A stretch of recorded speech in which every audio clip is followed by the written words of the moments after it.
जिंदाबाद मुर्दाबाद करने वाली उनकी साढ़े बहुत बढ़ चुकी है और जो सच है वो सच है। ਜਿਹੜੇ प्रबंधक ने वो ग्रंथी सिंह ही ऐसे रखते हैं कि ਜਿਹੜੇ आप गुरमत तो ऊने ने। ਜਿਵੇਂ ਪਿਛਲੇ ਸਮੇਂ ਤੋਂ ਸ੍ਰੀ ਗੁਰੂ ਗ੍ਰੰਥ ਸਾਹਿਬ ਜੀ ਦੀ ਬੇਅਦਬੀਆਂ ਦੀਆਂ ਘਟਨਾਵਾਂ ਲਗਾਤਾਰ ਵੱਧਦੀਆਂ ਜਾ ਰਹੀਆਂ ਔਰ ਬਹੁਤ ਥਾਵਾਂ ਤੇ ਇਸ ਤਰ੍ਹਾਂ ਵੇਖਿਆ ਗਿਆ ਕਿ ਗੁਰਦੁਆਰਾ ਸਾਹਿਬ ਪਿੰਡ ਦੇ ਬਾਹਰ-ਬਾਹਰ ਹੁੰਦੇ ਆ ਜਾਂ ਉਹ ਸੁੰਨੀਆਂ ਥਾਵਾਂ ਤੇ ਹੁੰਦੇ ਆ ਤੇ ਉੱਥੇ ਦਿਨ ਦੇ ਵੇਲੇ ਗ੍ਰੰਥੀ ਸਿੰਘਾਂ ਦਾ ਪੈਰਾ ਨਹੀਂ ਹੁੰਦਾ। ਗੁਰਦੁਆਰੇ ਸਾਹਿਬਾਨ ਦੇ ਗ੍ਰੰਥੀ ਦੀਆਂ ਜੇਕਰ ਪ੍ਰਬੰਧਕ ਸਾਹਿਬਾਨ ਲੋੜਾਂ ਪੂਰੀਆਂ ਕਰਦੇ ਹੋਣ ਤੇ ਗ੍ਰੰਥੀ ਸਿੰਘ ਕਦੇ ਵੀ ਗੁਰਦੁਆਰੇ ਸਾਹਿਬ ਨੂੰ ਸੁਣਨਾ ਛੱਡ ਕੇ ਕਿਤੇ ਬਾਹਰ ਨਾ ਜਾਣ। ਜੇਕਰ ਅਸੀਂ ਗੁਰੂ ਕੀ ਪਹਿਰੇਦਾਰੀ ਨਹੀਂ ਕਰਾਂਗੇ ਤੇ ਬੇਅਦਬੀਆਂ ਦਾ ਜਿਹੜਾ ਇਹ ਰੁਝਾਨ ਹੈ ਇਹ ਕਦੇ ਰੋਕ ਨਹੀਂ ਸਕਦਾ। ਦਿਨ ਦੇ ਵੇਲੇ ਉੱਥੇ ਕੋਈ ਪੈਰਾ ਨਾ ਹੋਣ ਕਰਕੇ ਜਿਹੜਾ ਉੱਥੇ ਅਕਸਰ ਜਿਹੜੇ ਗੈਰ ਸਮਾਜੀ ਤੱਤ ਆ ਸ਼ਰਾਰਤੀ ਲੋਕ ਆ ਉਹ ਬੇਅਦਬੀਆਂ ਕਰ ਜਾਂਦੇ ਆ। ਗੁਰਦੁਆਰਿਆਂ ਦੇ ਵਿੱਚ ਸੰਗਤ ਦੀ ਜਿਹੜੀ ਮੌਜੂਦਗੀ ਹੈ ਸਵੇਰੇ ਸ਼ਾਮ ਦੀ ਉਹ ਕੇਵਲ ਨਾ ਮਾਤਰ ਹੀ ਰਹਿ ਗਈ ਹੈ। ਜਿਹੜਾ ਪ੍ਰਬੰਧਕ ਹੈ ਉਹ ਸਿਰਫ ਇੱਥੋਂ ਤੱਕ ਸੀਮਤ ਹੈ ਕਿ ਗੁਰਦੁਆਰਾ ਸਾਹਿਬ ਦਾ ਸਵੇਰੇ ਬੂਹਾ ਖੋਲ੍ਹਣਾ, ਪ੍ਰਕਾਸ਼ ਕਰਨਾ, ਸ਼ਾਮ ਨੂੰ ਸੁਖਾਸਨ ਕਰਨਾ ਔਰ ਗ੍ਰੰਥੀ ਨੂੰ ਥੋੜ੍ਹੀ ਜਿਹੀ ਉਜਰਤ ਦੇ ਕੇ ਥੋੜ੍ਹੀ ਜਿਹੀ ਤਨਖਾਹ ਜਿਹੜੀ ਹੈ ਸੇਵਾ ਫਲ ਦੇ ਕੇ ਤੇ ਉਹਨੂੰ ਉੱਥੇ ਬਿਠਾਈ ਰੱਖਣਾ। ਇੰਨਾ ਜ਼ਿਆਦਾ ਹੌਸਲਾ ਇਹਨਾਂ ਲੋਕਾਂ ਦਾ ਵੱਧ ਚੁੱਕਾ ਕਿ ਸੰਗਤ ਦੇ ਵਿੱਚ ਬੈਠੇ ਜਿਵੇਂ ਤਖ਼ਤ ਸ੍ਰੀ ਕੇਸਗੜ੍ਹ ਸਾਹਿਬ 'ਤੇ ਵੀ ਉਦੋਂ ਜੋ ਮਾਮਲਾ ਪਿਛਲੇ ਸਾਲ ਹੋਇਆ ਉਸ ਤੋਂ ਬਾਅਦ ਸੱਚਖੰਡ ਸ੍ਰੀ ਹਰਿਮੰਦਰ ਸਾਹਿਬ ਜੀ ਵਿਖੇ ਵਾਪਰਿਆ। ਫਿਰ ਇੱਕ ਵੱਡੀ ਬੇਅਦਬੀ ਜਿਹੜੀ ਹੈ ਉਹ ਮਰਿੰਡੇ ਗੁਰਦੁਆਰਾ ਕੋਤਵਾਲੀ ਸਾਹਿਬ ਵਿੱਚ ਵਾਪਰੀ ਹੈ। ਗੁਰਦੁਆਰਾ ਦੂਖ ਨਿਵਾਰਨ ਸਾਹਿਬ ਪਟਿਆਲੇ ਵਿੱਚ ਇੱਕ ਔਰਤ ਨੇ ਸ਼ਰਾਬ ਪੀ ਕੇ ਉੱਥੇ ਜਿਹੜਾ ਸਰੋਵਰ ਦੇ ਕੰਢੇ ਬੈਠ ਕੇ ਉੱਥੇ ਉਹਨੇ ਜਿਹੜਾ ਬੇਅਦਬੀ ਕਰਨ ਦਾ ਜਿਹੜਾ ਯਤਨ ਸੀ ਉਹ ਕੀਤਾ। ਇਹ ਸਾਰਾ ਕੁਝ ਅਸੀਂ ਤਾਂ ਕਰ ਸਕਦੇ ਹਾਂ ਜੇਕਰ ਅਸੀਂ ਪ੍ਰਬੰਧਕਾਂ ਦੀਆਂ ਸੇਵਾਦਾਰਾਂ ਦੀਆਂ ਲੋੜਾਂ ਪੂਰੀਆਂ ਕਰਾਂਗੇ ਔਰ ਜਿਹੜੇ ਪ੍ਰਬੰਧ ਦੇ ਵਿੱਚ ਦਖਲ ਅੰਦਾਜ਼ੀ ਹੈ ਉਹ ਘੱਟ ਹੋਵੇ। ਜੇਕਰ ਪ੍ਰਬੰਧਕੀ ਦਖਲ ਅੰਦਾਜ਼ੀ ਘੱਟ ਹੋਏਗੀ ਤੇ ਹਰ ਇੱਕ ਬੰਦਾ ਜਿੱਥੇ ਕਿੱਥੇ ਕਿਸੇ ਦੀ ਡਿਊਟੀ ਲੱਗੀ ਹੈ ਉਹ ਆਪੋ ਆਪਣੀ ਡਿਊਟੀ ਕਰਨ ਦੇ ਸਮਰੱਥ ਹੋ ਸਕਦਾ ਹੈ। ਸਿੰਘ ਸਾਹਿਬ ਇੱਕ ਸਤਿਕਾਰ ਕਮੇਟੀ ਯੂਕੇ ਨੇ 2018-19 ਚ ਗੁਰਦਾਸਪੁਰ ਜ਼ਿਲ੍ਹੇ ਦੇ 1401 ਪਿੰਡਾਂ ਦੇ ਵਿੱਚ ਸਰਵੇ ਕੀਤਾ ਸੀ ਜਿਹਦੇ ਵਿੱਚ 2140 ਗੁਰਦੁਆਰੇ ਜਿਹੜੇ ਆ ਉਹ ਪਾਏ ਗਏ 1401 ਪਿੰਡਾਂ ਦੇ ਵਿੱਚ। ਉਹਦੇ ਵਿੱਚੋਂ ਜਿਹੜਾ 1322 ਪਿੰਡਾਂ ਦੀ ਪ੍ਰਬੰਧਕ ਕਮੇਟੀਆਂ ਇਹੋ ਜਿਹੀਆਂ ਸੀ ਗੁਰਦੁਆਰਿਆਂ ਦੀਆਂ ਜਿਨ੍ਹਾਂ ਦਾ ਇੱਕ ਵੀ ਮੈਂਬਰ ਜਿਹੜਾ ਅੰਮ੍ਰਿਤਧਾਰੀ ਨਹੀਂ ਸੀ। ਰਹਿਤ ਮਰਿਆਦਾ ਦੇ ਮੁਤਾਬਕ ਹਰ ਇੱਕ ਗੁਰਦੁਆਰਾ ਪ੍ਰਬੰਧਕ ਕਮੇਟੀ ਦਾ ਅਹੁਦੇਦਾਰ ਔਰ ਮੈਂਬਰ ਦਾ ਅੰਮ੍ਰਿਤਧਾਰੀ ਹੋਣਾ ਇਹ ਅਤ ਲਾਜ਼ਮੀ ਹੈ। ਜਿਹੜੇ ਕੋਈ ਬੇਅਮਰਤੀ ਪ੍ਰਬੰਧਕ ਕਮੇਟੀਆਂ ਵਿੱਚ ਹੈਗੇ ਨੇ ਜਾਂ ਜਿਹੜੇ ਕੋਈ ਹੋਰ ਕਿਸੇ ਪ੍ਰਕਾਰ ਦੇ ਕਿਸੇ ਅਨਮਤੀਆਂ ਕੋਲ ਵੀ ਜਾਂਦੇ ਨੇ, ਕੋਈ ਮਨਮਤਾਂ ਕਰਦੇ ਨੇ, ਉਹਨਾਂ ਨੂੰ ਸੁਚੇਤ ਹੋਣਾ ਚਾਹੀਦਾ ਔਰ ਉਹ ਅੰਮ੍ਰਿਤ ਛਕ ਕੇ ਤੇ ਗੁਰੂ ਵਾਲੇ ਬਣ ਕੇ ਤੇ ਪੰਥ ਦੀ ਸੇਵਾ ਕਰਨ, ਗੁਰੂ ਦੀ ਸੇਵਾ ਕਰਨ ਤਾਂ ਕਿ ਅਸੀਂ ਧਰਮ ਦਾ ਪ੍ਰਚਾਰ ਪ੍ਰਸਾਰ ਕਰ ਸਕੀਏ।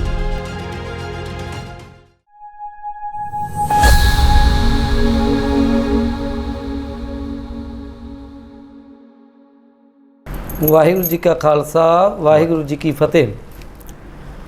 ਗੁਰੂ ਸਾਹਿਬਾਨ ਨੇ ਸਾਨੂੰ ਧਰਮ ਦੀਆਂ ਉੱਚੀਆਂ ਸੁੱਚੀਆਂ ਕਦਰਾਂ ਕੀਮਤਾਂ ਦਿੱਤੀਆਂ ਨੇ, ਪਰੰਪਰਾਵਾਂ ਦਿੱਤੀਆਂ ਨੇ, ਇਤਿਹਾਸ ਦਿੱਤਾ ਹੈ ਤੇ ਮਾਰਗਦਰਸ਼ਨ ਦਿੱਤਾ ਹੈ।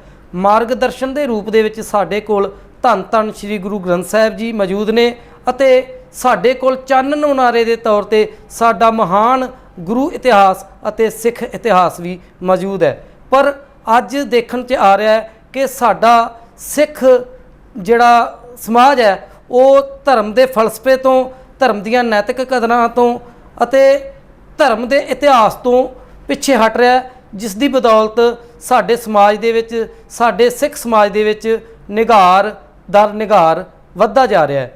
ਅੱਜ ਇਸ ਦੇ ਸੰਬੰਧ ਵਿੱਚ ਅਸੀਂ ਗੱਲਬਾਤ ਕਰਨ ਲਈ ਆਏ ਹਾਂ ਸਿੰਘ ਸਾਹਿਬ ਗਿਆਨੀ ਰਘਬੀਰ ਸਿੰਘ, ਜਥੇਦਾਰ ਤਖ਼ਤ ਸ੍ਰੀ ਕੇਸਗੜ੍ਹ ਸਾਹਿਬ ਅਤੇ ਇਸ ਦੇ ਨਾਲ ਨਾਲ ਉਹ ਸੱਚਖੰਡ ਸ੍ਰੀ ਹਰਿਮੰਦਰ ਸਾਹਿਬ ਦੇ ਗ੍ਰੰਥੀ ਸਿੰਘ ਦੇ ਤੌਰ ਤੇ ਵੀ ਸੇਵਾ ਨਿਭਾ ਰਹੇ ਨੇ। ਸਭ ਤੋਂ ਪਹਿਲਾਂ ਉਹਨਾਂ ਦਾ ਸਵਾਗਤ ਕਰਦੇ ਹਾਂ। ਸਿੰਘ ਸਾਹਿਬ ਜੀ, ਵਾਹਿਗੁਰੂ ਜੀ ਕਾ ਖਾਲਸਾ, ਵਾਹਿਗੁਰੂ ਜੀ ਕੀ ਫਤਿਹ। ਸਿੰਘ ਸਾਹਿਬ ਜੀ, ਤੁਸੀਂ ਤਖ਼ਤ ਸ੍ਰੀ ਕੇਸਗੜ੍ਹ ਸਾਹਿਬ ਦੇ ਜਥੇਦਾਰ ਸਾਹਿਬ ਵੀ ਹੋ ਅਤੇ ਸ੍ਰੀ ਦਰਬਾਰ ਸਾਹਿਬ ਦੇ ਗ੍ਰੰਥੀ ਸਿੰਘ ਸਾਹਿਬ ਵੀ ਹੋ। ਜਿਵੇਂ ਕਿ ਬਾਬਾ ਬੁੱਢਾ ਜੀ ਤੋਂ ਗ੍ਰੰਥੀ ਸਿੰਘਾਂ ਦੀ ਜਿਹੜੀ ਪਰੰਪਰਾ ਸਾਡੇ ਪੰਥ ਦੇ ਵਿੱਚ ਸ਼ੁਰੂ ਹੁੰਦੀ ਹੈ ਔਰ ਜਿਹੜੇ ਤਖ਼ਤ ਸਾਹਿਬਾਨ ਦੇ ਸਿੰਘ ਸਾਹਿਬਾਨ ਨੇ ਜਾਂ ਜਥੇਦਾਰ ਸਾਹਿਬਾਨ ਨੇ ਉਹ ਸਾਡੇ ਗੁਰੂ ਸਾਹਿਬ ਨੇ ਜਿਵੇਂ ਪੰਜ ਪ੍ਰਧਾਨੀ ਪ੍ਰਣਾਲੀ ਦਿੱਤੀ ਹੈ ਉਹਦੀ ਹੀ ਅਗਵਾਈ ਕਰਦੇ ਨੇ। ਸਭ ਤੋਂ ਪਹਿਲਾਂ ਅਸੀਂ ਗੱਲ ਕਰਦੇ ਹਾਂ ਅੱਜ ਕੇ ਸਮੇਂ 'ਚ ਸਾਡੇ ਸਮਾਜ ਦੀਆਂ ਸਿੱਖਾਂ ਦੀਆਂ ਜਿਹੜੀਆਂ ਧਾਰਮਿਕ ਤੌਰ ਤੇ ਜਿਹੜੇ ਸੰਕਟ ਨੇ ਔਰ ਜਿਹੜੀਆਂ ਚੁਣੌਤੀਆਂ ਨੇ ਉਹਨਾਂ ਦੇ ਬਾਰੇ ਕਿ ਅੱਜ ਸਮਾਜ ਦੇ ਵਿੱਚ ਸਾਡੇ ਜੀਵਨ ਦੇ ਵਿੱਚ ਜਿਹੜਾ ਸਿਧਾਂਤ ਤੇ ਅਮਲ ਦੇ ਵਿੱਚ ਕਾਫੀ ਪਾੜਾ ਵਧਿਆ ਹੋਇਆ ਨਜ਼ਰ ਆ ਰਿਹਾ ਹੈ, ਇਸ ਦੇ ਬਾਰੇ ਤੁਸੀਂ ਕੀ ਕਹਿਣਾ ਚਾਹੋਗੇ? ਗੁਰੂ ਰੂਪ ਗੁਰੂ ਖਾਲਸਾ ਸਾਧ ਸੰਗਤ ਜੀਓ, ਧੰਨ ਧੰਨ ਸਤਿਗੁਰੂ ਸਾਹਿਬ ਸ੍ਰੀ ਗੁਰੂ ਨਾਨਕ ਦੇਵ ਜੀ ਮਹਾਰਾਜ ਸੱਚੇ ਪਾਤਸ਼ਾਹ ਨੇ ਸਾਨੂੰ ਬਹੁਤ ਹੀ ਉੱਚਾ ਸੁੱਚਾ ਸਿਧਾਂਤ ਬਖਸ਼ਿਸ਼ ਕੀਤਾ ਹੈ, ਬਹੁਤ ਹੀ ਉੱਚਾ ਸੁੱਚਾ ਇੱਕ ਫਲਸਫਾ ਬਖਸ਼ਿਸ਼ ਕੀਤਾ ਹੈ। ਜਿਵੇਂ ਕਿ ਬੁੱਟਰ ਸਾਹਿਬ ਨੇ ਦੱਸਿਆ ਕਿ ਮਾਰਗਦਰਸ਼ਨ ਸਾਨੂੰ ਗੁਰਬਾਣੀ ਕਰਦੀ ਹੈ ਔਰ ਚਾਨਣ ਮੁਨਾਰਾ ਸਾਡੇ ਵਾਸਤੇ ਗੁਰ ਇਤਿਹਾਸ ਹੈ, ਸਿੱਖ ਇਤਿਹਾਸ ਹੈ। ਜਿੰਨਾ ਚਿਰ ਸਿੱਖ ਗੁਰਬਾਣੀ ਤੋਂ, ਗੁਰ ਇਤਿਹਾਸ ਤੋਂ, ਸਿੱਖ ਇਤਿਹਾਸ ਤੋਂ ਸੇਧ ਲੈਂਦਾ ਹੈ, ਉਹਨਾਂ ਚਿਰ ਸਿੱਖ ਹਰ ਇੱਕ ਸੰਕਟ ਦਾ ਮੁਕਾਬਲਾ ਬਹੁਤ ਹੀ ਚੜ੍ਹਦੀ ਕਲਾ ਵਿੱਚ ਕਰਨ ਦੇ ਸਮਰੱਥ ਹੁੰਦਾ ਹੈ। ਜਦੋਂ ਸਿੱਖ ਗੁਰਬਾਣੀ ਦੇ ਫਲਸਫੇ ਤੋਂ, ਗੁਰਬਾਣੀ ਦੇ ਗਿਆਨ ਤੋਂ ਵਾਂਝਾ ਹੋ ਜਾਏ, ਆਪਣੇ ਇਤਿਹਾਸ ਤੋਂ ਕੋਈ ਸੇਧ ਨਾ ਲਵੇ, ਉਹ ਫਿਰ ਔਜੜੇ ਪੈਣਾ ਉਹਦੇ ਵਾਸਤੇ ਜਿਹੜਾ ਉਹ ਸੁਭਾਵਿਕ ਬਣ ਜਾਂਦਾ ਹੈ। ਕਿਉਂਕਿ ਗੁਰਬਾਣੀ ਹੀ ਇੱਕ ਐਸਾ ਸਾਡੇ ਕੋਲ ਸਿਧਾਂਤ ਹੈ, ਐਸਾ ਉੱਚਾ ਸੁੱਚਾ ਸਾਡੇ ਕੋਲ ਇੱਕ ਫਲਸਫਾ ਹੈ। ਮੈਂ ਗੁਰਬਾਣੀ ਆਧਾਰ ਹੈ, ਗੁਰਬਾਣੀ ਲਾਗ ਰਹਾਓ, ਕਿਉਂਕਿ ਗੁਰਬਾਣੀ ਅਧਿਆਤਮਿਕਤਾ ਦਾ ਸਾਨੂੰ ਰਸਤਾ ਦੱਸਦੀ ਹੈ ਔਰ ਜਿਹੜਾ ਗੁਰ ਇਤਿਹਾਸ ਹੈ ਉਹ ਸਾਡੇ ਵਾਸਤੇ ਇੱਕ ਸੇਧ ਹੈ, ਸਾਡੇ ਵਾਸਤੇ ਇੱਕ ਚਾਨਣ ਮੁਨਾਰਾ ਹੈ। ਪੁਰਾਣੇ ਸਮਿਆਂ ਦੇ ਵਿੱਚ ਸਿੱਖ ਗੁਰਬਾਣੀ ਦੀ ਸੇਧ ਲੈ ਕੇ ਚੱਲਿਆ ਕਰਦੇ ਸਨ। ਗੁਰਬਾਣੀ ਦੇ ਗੁਰੂ ਸਾਹਿਬ ਦੇ ਅੰਮ੍ਰਿਤ ਵੇਲੇ ਜਾ ਕੇ ਦਰਸ਼ਨ ਕਰਨੇ, ਸਤਿਗੁਰਾਂ ਦੇ ਪਾਵਨ ਮੁੱਖ ਵਾਕ ਆਪ ਪੜ੍ਹਨੇ ਜਾਂ ਗ੍ਰੰਥੀ ਸਿੰਘ ਪਾਸੋਂ ਸਰਵਣ ਕਰਨੇ, ਗੁਰ ਇਤਿਹਾਸ ਸਵੇਰੇ ਸ਼ਾਮ ਜਾ ਕੇ ਗੁਰਦੁਆਰਾ ਸਾਹਿਬ ਦੇ ਅੰਦਰ ਉਹ ਸਰਵਣ ਕਰਨਾ, ਉਹ ਤੋਂ ਸੇਧ ਲੈਣੀ। ਪਰ ਇਸ ਅਜੋਕੇ ਚਮਕ ਦਮਕ ਵਾਲੇ ਪਦਾਰਥਵਾਦੀ ਯੁੱਗ ਵਿੱਚ ਅਸੀਂ ਇਸ ਗੱਲ ਤੋਂ ਬਹੁਤ ਹੀ ਸੱਖਣੇ ਹੋ ਗਏ ਹਾਂ। ਅਜੇ ਵੀ ਕਈ ਥਾਵਾਂ 'ਤੇ ਇਹ ਪਰੰਪਰਾ ਮੌਜੂਦ ਹੈ ਕਿ ਬਹੁਤ ਸਾਰੇ ਥਾਵਾਂ 'ਤੇ ਬਹੁਤ ਸਾਰੀਆਂ ਸੰਗਤਾਂ ਸਵੇਰੇ ਸ਼ਾਮ ਜਾ ਕੇ ਗੁਰੂ ਸਾਹਿਬ ਦੇ ਦਰਸ਼ਨ ਵੀ ਕਰਦੀਆਂ ਨੇ, ਸੇਵਾ ਵੀ ਕਰਦੀਆਂ ਨੇ ਔਰ ਜਿਹੜਾ ਇਤਿਹਾਸ ਹੈ ਜਾਂ ਗੁਰਬਾਣੀ ਦੀ ਲੜੀਵਾਰ ਕਥਾ ਹੈ ਉਹ ਵੀ ਜਾ ਕੇ ਸਰਵਣ ਕਰਦੀਆਂ ਨੇ। ਪਰ ਜ਼ਿਆਦਾਤਰ ਗੁਰਦੁਆਰਿਆਂ ਦੇ ਵਿੱਚ ਸੰਗਤ ਦੀ ਜਿਹੜੀ ਮੌਜੂਦਗੀ ਹੈ ਸਵੇਰੇ ਸ਼ਾਮ ਦੀ, ਉਹ ਕੇਵਲ ਨਾ ਮਾਤਰ ਹੀ ਰਹਿ ਗਈ ਹੈ। ਕਿਉਂਕਿ ਗੁਰੂ ਗ੍ਰੰਥ ਸਾਹਿਬ ਜੀ ਮਹਾਰਾਜ ਸੱਚੇ ਪਾਤਸ਼ਾਹ ਜਾਗਤ ਜੋਤ ਨੇ, ਭੱਟ ਸਾਹਿਬਾਨਾਂ ਦਾ ਜ਼ਿਕਰ ਹੈ, ਜੋਤ ਰੂਪ ਹਰ ਆਪ ਗੁਰੂ ਨਾਨਕ ਕਹਾਇਓ, ਤਾਂ ਤੇ ਅੰਗਦ ਭਇਓ, ਤਤ ਸਿਉ ਤਤ ਮਿਲਾਇਓ, ਅੰਗਦ ਕਿਰਪਾ ਧਾਰ, ਅੰਮ੍ਰਿਤ ਸਤਿਗੁਰ ਥਿਰ ਕੀਓ, ਅਮਰਦਾਸ ਅੰਮ੍ਰਿਤ ਛਤਰ ਗੁਰ ਰਾਮਹਿ ਦੀਓ। ਜੋ ਜੋਤ ਸਤਿਗੁਰੂ ਸ਼੍ਰੀ ਗੁਰੂ ਨਾਨਕ ਦੇਵ ਜੀ ਮਹਾਰਾਜ ਜੀ ਤੋਂ ਚਲਦੀ ਚਲਦੀ 10ਵੇਂ ਪਾਤਸ਼ਾਹ ਤੱਕ ਆਈ ਔਰ 10ਵੇਂ ਪਾਤਸ਼ਾਹ ਸਤਿਗੁਰੂ ਗੁਰੂ ਗੋਬਿੰਦ ਸਿੰਘ ਸਾਹਿਬ ਜੀ ਮਹਾਰਾਜ ਨੇ ਨਾਂਦੇੜ ਦੀ ਧਰਤੀ 'ਤੇ ਗੁਰੂ ਗ੍ਰੰਥ ਸਾਹਿਬ ਜੀ ਮਹਾਰਾਜ ਨੂੰ ਗੁਰਤਾ ਗੱਦੀ 'ਤੇ ਸੁਭਾਇਮਾਨ ਕਰਕੇ ਸਿੱਖ ਵਾਸਤੇ ਹੁਕਮ ਕੀਤਾ ਕਿ ਆਗਿਆ ਭਈ ਅਕਾਲ ਕੀ, ਤਬੈ ਚਲਾਇਓ ਪੰਥ, ਸਭ ਸਿੱਖਣ ਕੋ ਹੁਕਮ ਹੈ, ਗੁਰੂ ਮਾਨਿਓ ਗ੍ਰੰਥ, ਗੁਰੂ ਗ੍ਰੰਥ ਜੀ ਮਾਨਿਓ ਪ੍ਰਗਟ ਗੁਰਾਂ ਕੀ ਦੇ, ਜੋ ਪ੍ਰਭ ਕੋ ਮਿਲਬੋ ਚਾਹੈ ਖੋਜ ਸ਼ਬਦ ਮਹਿਲੇ। ਪਰ ਅੱਜ ਜ਼ਿਆਦਾਤਰ ਗਿਣਤੀ ਵਿੱਚ ਸਿੱਖ ਜਿਹੜਾ ਉਹ ਗੁਰਬਾਣੀ ਤੋਂ ਔਰ ਗੁਰ ਇਤਿਹਾਸ ਤੋਂ ਬਹੁਤ ਜ਼ਿਆਦਾ ਅਵੇਸਲਾ ਹੁੰਦਾ ਜਾ ਰਿਹਾ ਹੈ। ਨਾ ਗੁਰਬਾਣੀ ਸੁਣਨ ਵਿੱਚ ਰੁਚੀ ਰੱਖ ਰਿਹਾ ਹੈ, ਨਾ ਗੁਰਬਾਣੀ ਪੜ੍ਹਨ ਵਿੱਚ ਰੱਖ ਰਿਹਾ ਹੈ, ਨਾ ਗੁਰਬਾਣੀ ਦੀ ਵਿਚਾਰ ਕਰਨ ਵਿੱਚ ਰੱਖ ਰਿਹਾ ਹੈ, ਨਾ ਇਤਿਹਾਸ ਨੂੰ ਸਰਵਣ ਕਰਨ ਵਿੱਚ ਰੱਖ ਰਿਹਾ ਹੈ। ਇਸੇ ਕਰਕੇ ਜਿਹੜੀਆਂ ਸਾਡੀਆਂ ਪਰੰਪਰਾਵਾਂ ਨੇ, ਜਿਹੜੀਆਂ ਸਾਡੀਆਂ ਮਰਿਆਦਾਵਾਂ ਨੇ, ਉਹਨਾਂ ਦੇ ਵਿੱਚ ਜਿਹੜੀ ਢਿਲਾਈ ਹੈ ਉਹ ਆ ਰਹੀ ਹੈ। ਸਿੰਘ ਸਾਹਿਬ, ਤੁਸੀਂ ਗੱਲ ਕੀਤੀ ਹੈ ਕਿ ਅੱਜ ਕੱਲ੍ਹ ਸਿੱਖ ਜਿਹੜੇ ਆ ਉਹ ਗੁਰਦੁਆਰਾ ਸਾਹਿਬ ਜਾਣ ਦੀ ਰੁਚੀ ਘਟ ਗਈ ਹੈ, ਗੁਰਬਾਣੀ ਕੀਰਤਨ ਕਥਾ ਇਤਿਹਾਸ ਸਰਵਣ ਕਰਨ ਦੀ ਰੁਚੀ ਘਟ ਗਈ ਹੈ। ਇਸੇ ਨਾਲ ਸੰਬੰਧਿਤ ਇੱਕ ਗੱਲ ਹੈ ਕਿ ਜਿਵੇਂ ਪਿਛਲੇ ਸਮੇਂ ਤੋਂ ਸ੍ਰੀ ਗੁਰੂ ਗ੍ਰੰਥ ਸਾਹਿਬ ਜੀ ਦੀ ਬੇਅਦਬੀਆਂ ਦੀਆਂ ਘਟਨਾਵਾਂ ਲਗਾਤਾਰ ਵੱਧਦੀਆਂ ਜਾ ਰਹੀਆਂ ਔਰ ਬਹੁਤ ਥਾਵਾਂ 'ਤੇ ਇਸ ਤਰ੍ਹਾਂ ਵੇਖਿਆ ਗਿਆ ਕਿ ਗੁਰਦੁਆਰਾ ਸਾਹਿਬ ਪਿੰਡ ਦੇ ਬਾਹਰ-ਬਾਹਰ ਹੁੰਦੇ ਆ ਜਾਂ ਉਹ ਸੁੰਨੀਆਂ ਥਾਵਾਂ 'ਤੇ ਹੁੰਦੇ ਆ ਅਤੇ ਉੱਥੇ ਦਿਨ ਦੇ ਵੇਲੇ ਗ੍ਰੰਥੀ ਸਿੰਘਾਂ ਦਾ ਪਹਿਰਾ ਨਹੀਂ ਹੁੰਦਾ। ਗ੍ਰੰਥੀ ਸਿੰਘ ਅਕਸਰ ਸਵੇਰੇ ਨਿਤਨੇਮ ਦਾ ਪਾਠ ਕਰਕੇ ਕਿਤੇ ਹੋਰ ਡਿਊਟੀ 'ਤੇ ਚਲ ਜਾਂਦੇ ਆ ਅਤੇ ਸ਼ਾਮ ਨੂੰ ਫੇਰ ਆ ਕੇ ਰਹਿਰਾਸ ਸਾਹਿਬ ਦਾ ਪਾਠ ਕਰਨ ਆ ਜਾਂਦੇ। ਦਿਨ ਦੇ ਵੇਲੇ ਉੱਥੇ ਕੋਈ ਪਹਿਰਾ ਨਾ ਹੋਣ ਕਰਕੇ ਜਿਹੜਾ ਉੱਥੇ ਅਕਸਰ ਜਿਹੜੇ ਗੈਰ ਸਮਾਜੀ ਤੱਤ ਆ, ਸ਼ਰਾਰਤੀ ਲੋਕ ਆ, ਉਹ ਬੇਅਦਬੀਆਂ ਕਰ ਜਾਂਦੇ ਆ। ਤਾਂ ਤੁਸੀਂ ਕੀ ਸਮਝਦੇ ਹੋ ਕਿ ਇਸ ਵਰਤਾਰੇ ਨੂੰ ਰੋਕਣ ਦੇ ਲਈ ਕੀ ਕੀਤਾ ਜਾਣਾ ਚਾਹੀਦਾ? ਕਿੱਥੇ ਕਮੀ ਹੈ ਕਿ ਗੁਰੂ ਘਰ ਦੇ ਵਿੱਚ ਜਿਵੇਂ ਅਸੀਂ ਗੁਰੂ ਗ੍ਰੰਥ ਸਾਹਿਬ ਜੀ ਨੂੰ ਇੱਕ ਬੰਨੇ ਤਾਂ ਜਾਗਤ ਜੋਤ ਗੁਰੂ ਮੰਨਦੇ ਹਾਂ ਤਾਂ ਦੂਜੇ ਬੰਨੇ ਜਿਹੜਾ ਗੁਰੂ ਸਾਹਿਬ ਦੇ ਜਿਹੜੇ ਗੁਰਦੁਆਰੇ ਨੇ ਉਹ ਸੁੰਨੇ ਛੱਡ ਕੇ ਤੇ ਜਿਹੜੇ ਅਸੀਂ ਆਪੋ ਆਪਣੇ ਕੰਮਾਂ ਕਾਰਾਂ ਨੂੰ ਚੱਲ ਜੰਨੇ ਆ ਤੇ ਗੁਰੂ ਘਰ ਦੇ ਵਜ਼ੀਰ ਜਿਹੜੇ ਆ ਉਹ ਪਿੰਡਾਂ ਦੇ ਵਿੱਚ ਅਕਸਰ ਜਿਹੜੇ ਉਹਨਾਂ ਨੂੰ ਜਿਹੜੀ ਉਜਰਤ ਉਨੀ ਕੁ ਦਿੰਦੇ ਆ ਕਿ ਉਹ ਵਿਚਾਰੇ ਦਿਨ ਵੇਲੇ ਹੋਰ ਕੰਮਾਂ ਕਾਰਾਂ ਲਈ ਬਾਹਰ ਜਾਣ ਲਈ ਮਜਬੂਰ ਹੋ ਜਾਂਦੇ ਆ। ਤੇ ਆਪਾਂ ਨੂੰ ਅੱਜ ਤੁਹਾਨੂੰ ਕੀ ਲੱਗਦਾ ਕਿ ਕੀ ਕਰਨਾ ਚਾਹੀਦਾ ਜਿਹਦੇ ਕਰਕੇ ਅਸੀਂ ਆਪਣੇ ਵੱਲੋਂ ਵੀ ਬੇਅਦਬੀਆਂ ਦੀਆਂ ਘਟਨਾਵਾਂ ਨੂੰ ਰੋਕਣ ਦੇ ਵਿੱਚ ਕੋਈ ਨਾ ਕੋਈ ਜਿਹੜਾ ਉਹ ਸਾਰਥਕ ਭੂਮਿਕਾ ਨਿਭਾ ਸਕੀਏ? ਦੇਖੋ, ਜਿਹੜੀ ਗੁਰੂ ਸਾਹਿਬ ਦੀ ਬੇਅਦਬੀਆਂ ਹੋਣ ਦਾ ਤੁਸੀਂ ਜ਼ਿਕਰ ਕੀਤਾ ਜਾਂ ਗੁਰਦੁਆਰੇ ਸਾਹਿਬਾਨਾਂ ਵਿੱਚ ਕਈ ਤਰ੍ਹਾਂ ਦੀਆਂ ਐਸੀਆਂ ਘਟਨਾਵਾਂ ਵਾਪਰ ਜਾਂਦੀਆਂ ਤੁਸੀਂ ਜੋ ਜ਼ਿਕਰ ਕੀਤਾ, ਇਹਦੇ ਵਿੱਚ ਇੱਕ ਬਹੁਪੱਖੀ ਕਮਜ਼ੋਰੀ ਸਾਡੇ ਸਾਰਿਆਂ ਵਿੱਚ ਆਈ ਹੋਈ ਹੈ।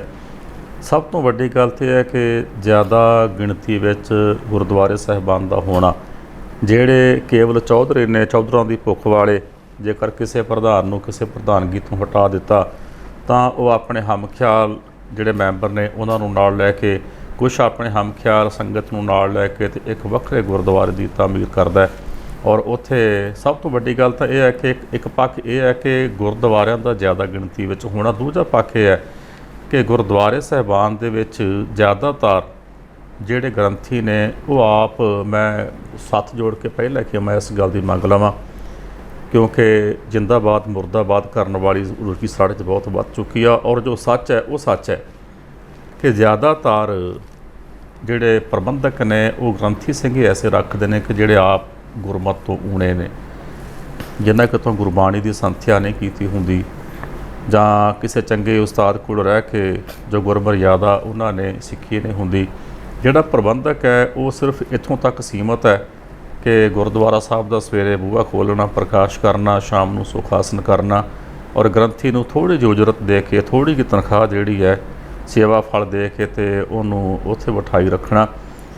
ਇਸੇ ਕਰਕੇ ਹੀ, ਕਿਉਂਕਿ ਗੁਰਦੁਆਰੇ ਸਾਹਿਬਾਨ ਦੇ ਗ੍ਰੰਥੀ ਦੀਆਂ ਜੇਕਰ ਪ੍ਰਬੰਧਕ ਸਾਹਿਬਾਨ ਲੋੜਾਂ ਪੂਰੀਆਂ ਕਰਦੇ ਹੋਣ ਤੇ ਗ੍ਰੰਥੀ ਸਿੰਘ ਕਦੇ ਵੀ ਗੁਰਦੁਆਰੇ ਸਾਹਿਬ ਨੂੰ ਸੁਣਨਾ ਛੱਡ ਕੇ ਕਿਤੇ ਬਾਹਰ ਨਾ ਜਾਣ। ਗ੍ਰੰਥੀ ਸਿੰਘਾਂ ਦੇ ਲੋੜ ਪੂਰੇ ਨਹੀਂ ਕੀਤੀ ਜਾਂਦੀ। ਸਭ ਤੋਂ ਪਹਿਲੀ ਗੱਲ ਤਾਂ ਇਹ ਹੈ ਕਿ ਗ੍ਰੰਥੀ ਸਿੰਘ ਯੋਗ ਰੱਖਣਾ ਚਾਹੀਦਾ, ਜਿਹੜਾ ਗੁਰਬਾਣੀ ਦਾ ਗਿਆਨੀ ਹੋਵੇ, ਗੁਰਬਾਣੀ ਦਾ ਸ਼ੁੱਧ ਉਚਾਰਨ ਕਰੇ, ਗੁਰਬਾਣੀ ਪੜ੍ਹੇ, ਗੁਰਬਾਣੀ ਪੜ੍ਹਾਵੇ, ਗੁਰਬਾਣੀ ਸੁਣਾਵੇ, ਬੱਚਿਆਂ ਨੂੰ ਸੰਥਿਆ ਦੇਵੇ। ਕਿਉਂਕਿ ਇਹ ਜਿਹੜੇ ਗੁਰਦੁਆਰੇ ਸਾਹਿਬਾਨ ਨੇ ਇਹ ਸਾਡੇ ਪ੍ਰਚਾਰ ਦਾ ਕੇਂਦਰ ਨੇ, ਇਹਨਾਂ ਤੋਂ ਸਿੱਖੀ ਦਾ ਪ੍ਰਚਾਰ ਹੋਣਾ। ਗ੍ਰੰਥੀ ਸਿੰਘ ਬੱਚਿਆਂ ਨੂੰ ਪੜ੍ਹਾਉਣ, ਗ੍ਰੰਥੀ ਸਿੰਘ ਸੰਗਤ ਨੂੰ ਗੁਰਬਾਣੀ ਪੜ੍ਹ ਕੇ ਸੁਣਾਉਣ, ਗ੍ਰੰਥੀ ਸਿੰਘ ਸੰਗਤ ਨੂੰ ਗੁਰ ਇਤਿਹਾਸ ਸਰਵਣ ਕਰਾਉਣ। ਪਰ ਪ੍ਰਬੰਧਕ ਸਾਹਿਬਾਨ ਵੀ ਗ੍ਰੰਥੀ ਸਿੰਘਾਂ ਨੂੰ ਉਹਨਾਂ ਦੀ ਜਿਹੜੀ ਉਜਰਤ ਹੈ, ਜਿਹੜਾ ਉਹਨਾਂ ਦਾ ਸੇਵਾ ਫਲ ਹੈ, ਉਹ ਇੰਨਾ ਕੁ ਦੇਣ ਕਿ ਗ੍ਰੰਥੀ ਸਿੰਘ ਦੀ ਕੋਈ ਹੋਰ ਕਿਸੇ ਪਾਸੇ ਦੌੜਨ ਦੀ ਜਿਹੜੀ ਦੌੜ ਹੈ ਉਹ ਖਤਮ ਹੋ ਜਾਏ ਤੇ ਗ੍ਰੰਥੀ ਸਿੰਘ ਗੁਰਦੁਆਰੇ ਸਾਹਿਬ ਵਿੱਚ ਰਹਿ ਕੇ ਤੇ ਗੁਰੂ ਕੀ ਸੇਵਾ ਕਰੇ, ਗੁਰੂ ਕੀ ਪਹਿਰੇਦਾਰੀ ਕਰੇ। ਜੇਕਰ ਅਸੀਂ ਗੁਰੂ ਕੀ ਪਹਿਰੇਦਾਰੀ ਨਹੀਂ ਕਰਾਂਗੇ ਤੇ ਬੇਅਦਬੀਆਂ ਦਾ ਜਿਹੜਾ ਇਹ ਰੁਝਾਨ ਹੈ ਇਹ ਕਦੇ ਰੋਕ ਨਹੀਂ ਸਕਦਾ, ਕਿਉਂਕਿ ਬੇਅਦਬੀਆਂ ਕਰਨ ਵਾਲੇ ਤਾਂ ਇੱਕ ਨਜ਼ਰ ਤੱਕ ਰਹੇ ਨੇ ਕਿ ਕਿੱਥੋਂ ਕਿੱਥੋਂ ਸਾਨੂੰ ਕੋਈ ਢਿੱਲ ਮੱਠ ਜਿੱਥੋਂ ਮਿਲਦੀ ਹੈ ਉੱਥੇ ਜਾ ਕੇ ਉੱਥੇ ਬੇਅਦਬੀ ਕਰਨ ਦਾ ਯਤਨ ਕਰਦੇ ਆ। ਕਈ ਵਾਰ ਇੰਨਾ ਜ਼ਿਆਦਾ ਹੌਸਲਾ ਇਹਨਾਂ ਲੋਕਾਂ ਦਾ ਵੱਧ ਚੁੱਕਾ ਕਿ ਸੰਗਤ ਦੇ ਵਿੱਚ ਬੈਠੇ, ਜਿਵੇਂ ਤਖ਼ਤ ਸ੍ਰੀ ਕੇਸਗੜ੍ਹ ਸਾਹਿਬ 'ਤੇ ਵੀ ਉਦੋਂ ਜੋ ਮਾਮਲਾ ਪਿਛਲੇ ਸਾਲ ਹੋਇਆ, ਉਸ ਤੋਂ ਬਾਅਦ ਸੱਚਖੰਡ ਸ੍ਰੀ ਹਰਿਮੰਦਰ ਸਾਹਿਬ ਜੀ ਵਿਖੇ ਵਾਪਰਿਆ। ਫਿਰ ਇੱਕ ਵੱਡੀ ਬੇਅਦਬੀ ਜਿਹੜੀ ਹੈ ਉਹ ਮਰਿੰਡੇ ਗੁਰਦੁਆਰਾ ਕੋਤਵਾਲੀ ਸਾਹਿਬ ਵਿੱਚ ਵਾਪਰੀ ਹੈ। ਗੁਰਦੁਆਰਾ ਦੂਖ ਨਿਵਾਰਨ ਸਾਹਿਬ ਪਟਿਆਲੇ ਵਿੱਚ ਇੱਕ ਔਰਤ ਨੇ ਸ਼ਰਾਬ ਪੀ ਕੇ ਉੱਥੇ ਜਿਹੜਾ ਸਰੋਵਰ ਦੇ ਕੰਢੇ ਬੈਠ ਕੇ ਉੱਥੇ ਉਹਨੇ ਜਿਹੜਾ ਬੇਅਦਬੀ ਕਰਨ ਦਾ ਜਿਹੜਾ ਯਤਨ ਸੀ ਉਹ ਕੀਤਾ। ਇਹ ਸਾਰਾ ਕੁਛ ਅਸੀਂ ਤਾਂ ਕਰ ਸਕਦੇ ਹਾਂ ਜੇਕਰ ਅਸੀਂ ਪ੍ਰਬੰਧਕਾਂ ਦੀਆਂ, ਸੇਵਾਦਾਰਾਂ ਦੀਆਂ ਲੋੜਾਂ ਪੂਰੀਆਂ ਕਰਾਂਗੇ ਔਰ ਜਿਹੜੀ ਪ੍ਰਬੰਧ ਦੇ ਵਿੱਚ ਦਖਲ ਅੰਦਾਜ਼ੀ ਹੈ ਉਹ ਘੱਟ ਹੋਵੇ। ਜੇਕਰ ਪ੍ਰਬੰਧਕੀ ਦਖਲ ਅੰਦਾਜ਼ੀ ਘੱਟ ਹੋਏਗੀ ਤੇ ਹਰ ਇੱਕ ਬੰਦਾ ਜਿੱਥੇ ਜਿੱਥੇ ਕਿਸੇ ਦੀ ਡਿਊਟੀ ਲੱਗੀ ਹੈ ਉਹ ਆਪੋ ਆਪਣੀ ਡਿਊਟੀ ਕਰਨ ਦੇ ਸਮਰੱਥ ਹੋ ਸਕਦਾ ਹੈ। ਸਿੰਘ ਸਾਹਿਬ, ਇੱਕ ਸਤਿਕਾਰ ਕਮੇਟੀ ਯੂਕੇ ਨੇ 2018-19 'ਚ ਗੁਰਦਾਸਪੁਰ ਜ਼ਿਲ੍ਹੇ ਦੇ 1401 ਪਿੰਡਾਂ ਦੇ ਵਿੱਚ ਸਰਵੇ ਕੀਤਾ ਸੀ, ਜਿਹਦੇ ਵਿੱਚ 2140 ਗੁਰਦੁਆਰੇ ਜਿਹੜੇ ਆ ਉਹ ਪਾਏ ਗਏ 1401 ਪਿੰਡਾਂ ਦੇ ਵਿੱਚ। ਉਹਦੇ ਵਿੱਚੋਂ ਜਿਹੜਾ 1322 ਪਿੰਡਾਂ ਦੀ ਪ੍ਰਬੰਧਕ ਕਮੇਟੀਆਂ ਇਹੋ ਜਿਹੀਆਂ ਸੀ ਗੁਰਦੁਆਰਿਆਂ ਦੀਆਂ ਜਿਨ੍ਹਾਂ ਦਾ ਇੱਕ ਵੀ ਮੈਂਬਰ ਜਿਹੜਾ ਅੰਮ੍ਰਿਤਧਾਰੀ ਨਹੀਂ ਸੀ। ਜਿਵੇਂ ਤੁਸੀਂ ਪਹਿਲਾਂ ਵੀ ਗੱਲ ਕੀਤੀ ਆ ਕਿ ਬਹੁਤ ਸਾਰੇ ਗੁਰਦੁਆਰਿਆਂ ਦੇ ਵਿੱਚ ਚੌਧਰਾਂ ਦੇ ਕਰਕੇ, ਧੜਿਆਂ ਦੇ ਕਰਕੇ ਜਿਹੜਾ ਗੁਰਦੁਆਰੇ ਬਣਾ ਲਏ ਜਾਂਦੇ ਆ। ਸੋ ਇਸ ਤਰੀਕੇ ਦੇ ਨਾਲ ਜਿਹੜੇ ਬਹੁਤ ਸਾਰੇ ਗੁਰਦੁਆਰਿਆਂ ਦੇ ਵਿੱਚ ਜਿਹੜੇ ਗੈਰ ਅੰਮ੍ਰਿਤਧਾਰੀ ਜਦੋਂ ਮੈਂਬਰ ਹੋਣਗੇ ਤਾਂ ਫਿਰ ਉਹ ਗ੍ਰੰਥੀ ਸਿੰਘ ਦੀ ਚੋਣ ਕਿਵੇਂ ਯੋਗ ਤੌਰ ਤੇ ਕਰ ਸਕਣਗੇ, ਜਿਨੇ ਗੁਰੂ ਗ੍ਰੰਥ ਸਾਹਿਬ ਜੀ ਦੀ ਸੰਥਿਆ ਲਈ ਹੋਵੇ, ਜਿਹੜਾ ਇਤਿਹਾਸ ਤੋਂ ਜਾਣਕਾਰ ਗ੍ਰੰਥੀ ਸਿੰਘ ਹੋਵੇ, ਜਿਹਨੂੰ ਉਜਰਤ ਚੰਗੀ ਮਿਲਣੀ ਹੋਵੇ। ਸੋ ਇਹਦੇ ਲਈ ਤੁਹਾਨੂੰ ਕੀ ਲੱਗਦਾ ਕਿ ਪੰਥ ਨੂੰ ਕੀ ਕਰਨਾ ਚਾਹੀਦਾ ਕਿ ਗੁਰੂ ਘਰਾਂ ਦੇ ਘੱਟੋ ਘੱਟ ਕਮੇਟੀਆਂ ਦੇ ਜਿਹੜੇ ਮੈਂਬਰ ਨੇ, ਪ੍ਰਬੰਧਕ ਨੇ, ਉਹ ਤੇ ਘੱਟੋ ਘੱਟ ਅੰਮ੍ਰਿਤਧਾਰੀ ਸਿੰਘ ਹੋਣ? ਦੇਖੋ, ਮੇਰਾ ਤੁਹਾਡੇ ਸਵਾਲ ਦਾ ਜਵਾਬ ਜੋ ਮੇਰੀ ਪਹਿਲੀ ਗੱਲ ਦੇ ਵਿੱਚ ਹੀ ਮੌਜੂਦ ਹੈ। ਇੱਕ ਗੱਲ ਤਾਂ ਇਹ ਹੈ ਕਿ ਸਿੱਖ ਰਹਿਤ ਮਰਿਆਦਾ ਦੇ ਮੁਤਾਬਕ ਗੁਰਦੁਆਰੇ ਸਾਹਿਬਾਨ ਦਾ ਜਿਹੜਾ ਪ੍ਰਬੰਧਕ ਹੈ ਉਹ ਅੰਮ੍ਰਿਤਧਾਰੀ ਹੋਣਾ ਚਾਹੀਦਾ ਹੈ। ਕੋਈ ਵੀ ਅਹੁਦੇਦਾਰ ਹੋਵੇ, ਚਾਹੇ ਕੋਈ ਗੁਰਦੁਆਰਾ ਪ੍ਰਬੰਧਕ ਕਮੇਟੀ ਦਾ ਮੈਂਬਰ ਹੈ, ਉਹ ਅੰਮ੍ਰਿਤਧਾਰੀ ਹੋਣਾ ਅਤ ਲਾਜ਼ਮੀ ਹੈ। ਇਹ ਜੇਕਰ ਜਿਹੜੇ ਲੋਕ ਇੱਥੇ ਪਹਿਰਾ ਨਹੀਂ ਦੇ ਰਹੇ, ਇਹ ਮੈਂ ਕਹਿੰਦਾ ਕਿ ਸਿੱਖ ਰਹਿਤ ਮਰਿਆਦਾ ਦੀ ਜਿਹੜੀ ਘੋਰ ਉਲੰਘਣਾ ਕੀਤੀ ਜਾ ਰਹੀ ਹੈ, ਉਹ ਤੋਂ ਬੇਮੁਖ ਹੋ ਕੇ, ਉਹ ਤੋਂ ਪਾਸੇ ਹੋ ਕੇ ਜਿਹੜੇ ਲੋਕ ਨੇ ਚੌਧਰਾਂ ਦੀ ਖਾਤਰ, ਕਿਉਂਕਿ ਜਿਹੜੇ ਚੌਧਰੀ ਕਮੇਟੀਆਂ ਵੱਖ ਬਣਾ ਕੇ ਗੁਰਦੁਆਰੇ ਵੱਖ ਖੋਲ੍ਹ ਕੇ ਤੇ ਉੱਥੇ ਆਪਣਾ ਪ੍ਰਬੰਧ ਚਲਾਉਂਦੇ ਨੇ, ਉਹ ਪ੍ਰਬੰਧਕ ਕਮੇਟੀਆਂ ਦੇ ਵਿੱਚ ਵੀ ਆਪਣੇ ਸਕੇ ਸੰਬੰਧੀ ਆਪਣੇ ਰਿਸ਼ਤੇਦਾਰਾਂ ਨੂੰ ਪਾ ਕੇ ਤੇ ਪ੍ਰਬੰਧ ਤੇ ਹਮੇਸ਼ਾ ਕਾਬਜ਼ ਰਹਿਣ ਵਾਸਤੇ ਐਸਾ ਜਿਹੜਾ ਯਤਨ ਆ ਉਹ ਕਰਦੇ ਆ। ਰਹਿਤ ਮਰਿਆਦਾ ਦੇ ਮੁਤਾਬਕ ਹਰ ਇੱਕ ਗੁਰਦੁਆਰਾ ਪ੍ਰਬੰਧਕ ਕਮੇਟੀ ਦਾ ਅਹੁਦੇਦਾਰ ਔਰ ਮੈਂਬਰ ਦਾ ਅੰਮ੍ਰਿਤਧਾਰੀ ਹੋਣਾ ਇਹ ਅਤ ਲਾਜ਼ਮੀ ਹੈ। ਔਰ ਜਿਹੜੇ ਕੋਈ ਬੇਅਮ੍ਰਿਤੀ ਪ੍ਰਬੰਧਕ ਕਮੇਟੀਆਂ ਵਿੱਚ ਹੈਗੇ ਨੇ, ਜਾਂ ਜਿਹੜੇ ਕੋਈ ਹੋਰ ਕਿਸੇ ਪ੍ਰਕਾਰ ਦੇ ਕਿਸੇ ਅਨਮਤੀਆਂ ਕੋਲ ਵੀ ਜਾਂਦੇ ਨੇ, ਕੋਈ ਮਨਮਤਾਂ ਕਰਦੇ ਨੇ, ਉਹਨਾਂ ਨੂੰ ਸੁਚੇਤ ਹੋਣਾ ਚਾਹੀਦਾ ਔਰ ਉਹ ਅੰਮ੍ਰਿਤ ਛਕ ਕੇ ਤੇ ਗੁਰੂ ਵਾਲੇ ਬਣ ਕੇ ਤੇ ਪੰਥ ਦੀ ਸੇਵਾ ਕਰਨ, ਗੁਰੂ ਦੀ ਸੇਵਾ ਕਰਨ, ਤਾਂ ਕਿ ਅਸੀਂ ਧਰਮ ਦਾ ਪ੍ਰਚਾਰ ਪ੍ਰਸਾਰ ਕਰ ਸਕੀਏ।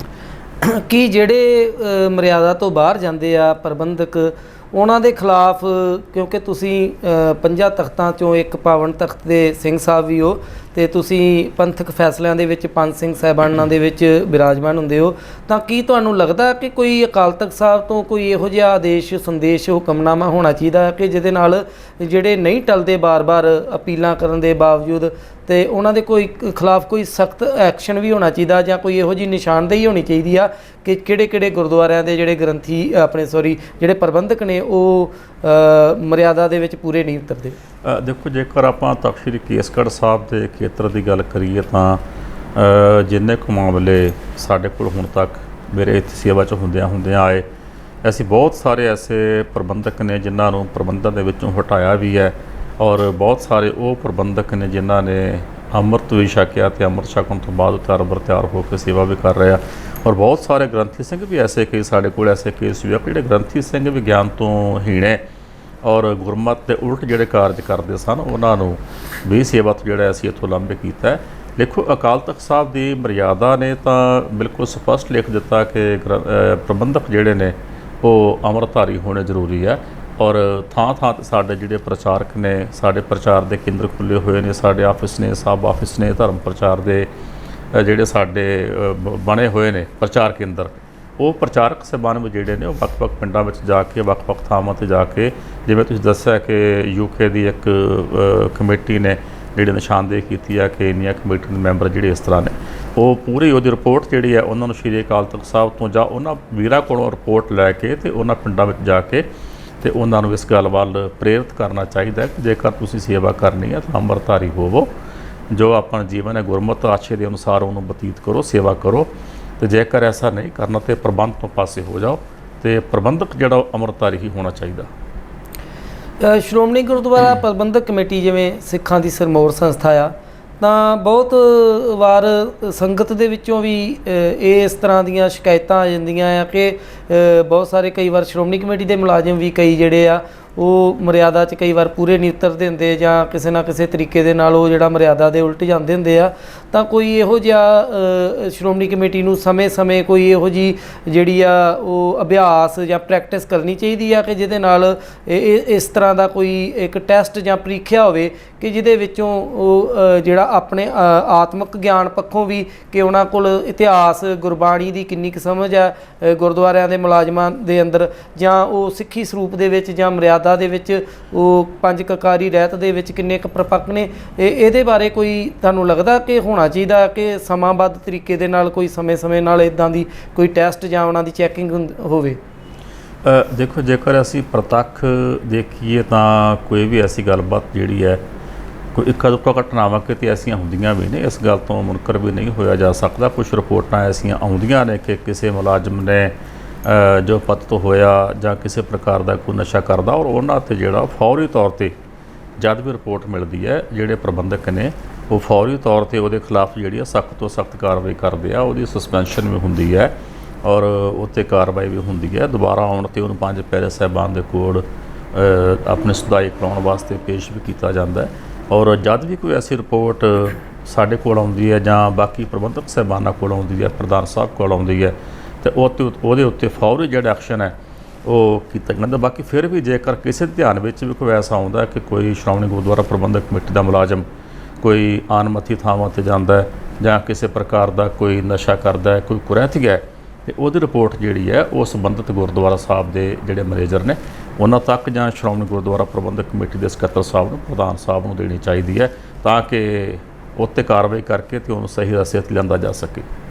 ਤੁਸੀਂ ਸੱਚਖੰਡ ਸ੍ਰੀ ਹਰਿਮੰਦਰ ਸਾਹਿਬ ਜਿਹੜਾ ਕਿ ਸਿੱਖੀ ਦੇ ਵਿੱਚ ਜਿਹੜਾ ਭਗਤੀ ਦਾ ਸੋਮਾ ਆ, ਤੁਸੀਂ ਉੱਥੋਂ ਦੇ ਗ੍ਰੰਥੀ ਸਿੰਘ ਵੀ ਹੋ, ਤਾਂ ਪਿਛਲੇ ਦਿਨਾਂ 'ਚ ਤੁਸੀਂ ਦੇਖਿਆ ਕਿ ਉੱਥੇ ਲੱਖਾਂ ਦੀ ਗਿਣਤੀ 'ਚ ਰੋਜ਼ਾਨਾ ਸੰਗਤ ਆਉਂਦੀ ਆ। ਤਾਂ ਪਿਛਲੇ ਦਿਨਾਂ 'ਚ ਇੱਕਾ ਦੁੱਕਾ ਇਹੋ ਜਿਹੀਆਂ ਘਟਨਾਵਾਂ ਵਾਪਰੀਆਂ ਆ ਕਿ ਉਹਦੇ ਵਿੱਚ ਦੁਨੀਆ ਦੇ ਵਿੱਚ ਇਹੋ ਜਿਹੇ ਤਰੀਕੇ ਨਾਲ ਉਹਨੂੰ ਪ੍ਰਸਾਰਿਤ ਕੀਤਾ ਗਿਆ ਕਿ ਜਿਵੇਂ ਹਰਿਮੰਦਰ ਸਾਹਿਬ ਦੇ ਵਿੱਚ ਆਉਣ ਵਾਲੇ ਯਾਤਰੂਆਂ ਨਾਲ ਅਸਹਿਜ ਵਿਹਾਰ ਕੀਤਾ ਜਾਂਦਾ, ਪਰ ਦੂਜੇ ਬੰਨੇ ਜਿਹੜਾ ਆ ਉਹ ਅਸਲੀਅਤ ਇਹ ਹੁੰਦੀ ਹੈ ਕਿ ਉਹ ਉੱਥੋਂ ਦੀ ਮਰਿਆਦਾ ਦੇ ਵਿੱਚ ਰੁਕਾਵਟ ਬਣਦੇ ਆ। ਤਾਂ ਜਦੋਂ ਸੇਵਾਦਾਰ ਉਹਨਾਂ ਨੂੰ ਰੋਕਦਾ ਤੇ ਉਹ ਮਸਲੇ ਨੂੰ ਕੁਝ ਹੋਰ ਰੰਗਤ ਦੇ ਕੇ ਪੇਸ਼ ਕਰ ਦਿੰਦੇ ਨੇ। ਤਾਂ ਤੁਸੀਂ ਸੰਗਤ ਨੂੰ ਇਹ ਕੀ ਜਿਹੜੀ ਆ ਉਹ ਅਪੀਲ ਕਰੋਗੇ ਕਿ ਹਰਿਮੰਦਰ ਸਾਹਿਬ ਦੇ ਦਰਸ਼ਨ ਕਰਨ ਲੱਗਿਆਂ ਸਾਨੂੰ ਕਿਹੜਾ ਗੱਲਾਂ ਦਾ ਖਿਆਲ ਰੱਖਣਾ ਚਾਹੀਦਾ, ਔਰ ਹਰਿਮੰਦਰ ਸਾਹਿਬ ਦੇ ਸੇਵਾਦਾਰਾਂ ਨੂੰ ਵੀ ਕਿਸ ਤਰੀਕੇ ਦੇ ਨਾਲ ਡਿਊਟੀ ਨਿਭਾਉਣੀ ਚਾਹੀਦੀ ਹੈ? ਦੇਖੋ, ਜਿਹੜੀ ਸੇਵਾਦਾਰਾਂ ਦੀ ਗੱਲ ਹੈ ਕਿ ਅਸੀਂ ਸਾਰੇ ਸਮੇਤ ਅਸੀਂ ਸਾਰੇ ਜਿੰਨੇ ਵੀ ਸਾਡੇ ਪ੍ਰਬੰਧਕ ਸਾਹਿਬਾਨ ਨੇ, ਅਸੀਂ ਸਾਰੇ ਦੇ ਸਾਰੇ ਗੁਰੂ ਘਰ ਦੇ ਸੇਵਾਦਾਰਾਂ ਔਰ ਸੰਗਤ ਦੇ ਸੇਵਾਦਾਰਾਂ, ਸੰਗਤ ਜਿਹੜੀ ਗੁਰਦੁਆਰੇ ਸਾਹਿਬਾਨਾਂ ਵਿੱਚ ਆਉਂਦੀ ਹੈ, ਸਾਨੂੰ ਉਹਨਾਂ ਦੇ ਨਾਲ ਐਸਾ ਵਿਵਹਾਰ ਕਰਨਾ ਚਾਹੀਦਾ ਕਿ ਅਸੀਂ ਸੰਗਤ ਨੂੰ ਗੁਰੂ ਰੂਪ ਜਾਣ ਕੇ ਉਹ ਸੰਗਤ ਦੀ ਜਿਹੜੀ ਸੇਵਾ ਉਹ ਕਰ ਸਕੀਏ। ਔਰ ਜਿਹੜੀ ਸੰਗਤ ਵੀ ਹੈ ਉਹ ਵੀ ਇਸ ਗੱਲ ਦਾ ਖਿਆਲ ਜ਼ਰੂਰ ਰੱਖੇ ਕਿ ਗੁਰਦੁਆਰਾ ਸਾਹਿਬ 'ਚ ਆਉਣ ਵਾਸਤੇ ਸਾਨੂੰ ਕਿਸ ਤਰ੍ਹਾਂ ਦਾ ਜਿਹੜਾ ਸਲੀਕਾ ਹੈ ਉਹਨੂੰ ਅਪਣਾਉਣਾ ਚਾਹੀਦਾ ਹੈ। ਬੜੇ ਸਾਨੂੰ ਹਮੇਸ਼ਾ ਗੁਰਦੁਆਰਾ ਸਾਹਿਬ ਆਉਣ ਲਈ ਬੜੇ ਸਹਿਜ ਵਿੱਚ ਆਉਣਾ ਚਾਹੀਦਾ ਹੈ। ਔਰ ਜਿਵੇਂ ਪ੍ਰੋਫੈਸਰ ਪੂਰਨ ਸਿੰਘ ਲਿਖਦੇ ਨੇ ਕਿ ਸੱਚਖੰਡ ਸ੍ਰੀ ਹਰਿਮੰਦਰ ਸਾਹਿਬ ਵਿਖੇ ਜਾਣ ਵਾਲਿਆ ਸਿੱਖਾ, ਜੇਕਰ ਤੂੰ ਪ੍ਰਕਰਮਾਂ ਵਿੱਚ ਪੈਰ ਧਰਨ ਲੱਗਾ ਹੈ, ਪੱਥਰ ਦੀ ਸਿਲ 'ਤੇ ਪੈਰ ਧਰਨ ਲੱਗਾ ਹੈ, ਤੇ ਬੜੇ ਧਿਆਨ ਦੇ ਨਾਲ ਇਸ ਪੱਥਰ ਦੀ ਸਿਲ 'ਤੇ ਪੈਰ ਧਰੀ, ਕਿਉਂਕਿ ਜਿਸ ਪੱਥਰ ਦੀ ਸਿਲ 'ਤੇ ਤੂੰ ਪੈਰ ਰੱਖਣਾ ਇਹਦੀ ਇੱਕ ਇੱਕ ਸਿਲ ਥੱਲੇ ਕਈ ਕਈ ਸ਼ਹੀਦਾਂ ਦੇ ਸੀਸ ਲੱਗੇ ਨੇ, ਕਿਉਂਕਿ ਪ੍ਰਕਰਮਾਂ ਦੇ ਵਿੱਚ ਸ਼ਹੀਦਾਂ ਦੇ ਸੀਸ ਲੱਗੇ ਨੇ। ਕਿਤੇ ਵੀ ਅਸੀਂ ਜਾਂਦੇ ਹਾਂ, ਚਾਹੇ ਅਸੀਂ ਹਰਿਮੰਦਰ ਸਾਹਿਬ ਜਾਈਏ, ਚਾਹੇ ਤਖਤ ਕੇਸਗੜ੍ਹ ਸਾਹਿਬ ਜਾਈਏ, ਚਾਹੇ ਫਤਿਹਗੜ੍ਹ ਸਾਹਿਬ ਜਾਈਏ, ਸਾਨੂੰ ਉੱਥੋਂ ਦੇ ਮਾਣ ਮਰਿਆਦਾ ਨੂੰ ਕਾਇਮ ਜ਼ਰੂਰ ਰੱਖਣਾ ਚਾਹੀਦਾ, ਕਿਉਂਕਿ ਅਸੀਂ ਗੁਰੂ ਨੂੰ ਨਤਮਸਤਕ ਹੋਣ ਵਾਸਤੇ ਆਉਂਦੇ ਹਾਂ। ਔਰ ਜਿਵੇਂ ਮੈਂ ਹੁਣ ਸਪਸ਼ਟ ਤੌਰ 'ਤੇ ਕਹਿ ਦਿਆਂ ਕਿ ਮੈਂ ਸੱਚਖੰਡ ਸ੍ਰੀ ਹਰਿਮੰਦਰ ਸਾਹਿਬ ਸੇਵਾ ਕੀਤੀ ਹੈ, ਸ੍ਰੀ ਅਕਾਲ ਤਖਤ ਸਾਹਿਬ ਸੇਵਾ ਕੀਤੀ ਹੈ। ਬੜੀਆਂ ਭੱਦੀਆਂ ਜਿਹੀਆਂ ਲਾਈਨਾਂ ਲੋਕਾਂ ਦੀਆਂ ਟੀ-ਸ਼ਰਟਾਂ 'ਤੇ ਲਿਖੀਆਂ ਹੁੰਦੀਆਂ, ਮਤਲਬ ਕਿ ਕਈ ਵਾਰ ਤੇ ਇਹ ਵੀ ਸੁਣਨ ਵਿੱਚ ਆਇਆ ਕਿ ਸ਼ਰਾਬ ਦੀ ਐਡਵਰਟਾਈਜ਼ਮੈਂਟ, ਜੁੱਤੀਆਂ ਦੀ ਐਡਵਰਟਾਈਜ਼ਮੈਂਟ ਜਾਂ ਹੋਰ ਕਈ ਐਸੇ ਫਿਕਰੇ ਜਿਹੜੇ ਸਮਾਜ 'ਚ ਦੱਸਣ ਵਾਲੇ ਜਾਂ ਪੜ੍ਹਨ ਸੁਣਨ ਵਾਲੇ ਨਹੀਂ ਹੁੰਦੇ, ਐਸੇ ਨੌਜਵਾਨ ਜਿਹੜੇ ਨੇ ਉਹ ਟੀ-ਸ਼ਰਟਾਂ ਉੱਪਰ ਪਾ ਕੇ ਤੇ ਉਹ ਹਰਿਮੰਦਰ ਸਾਹਿਬ ਜਾਣ।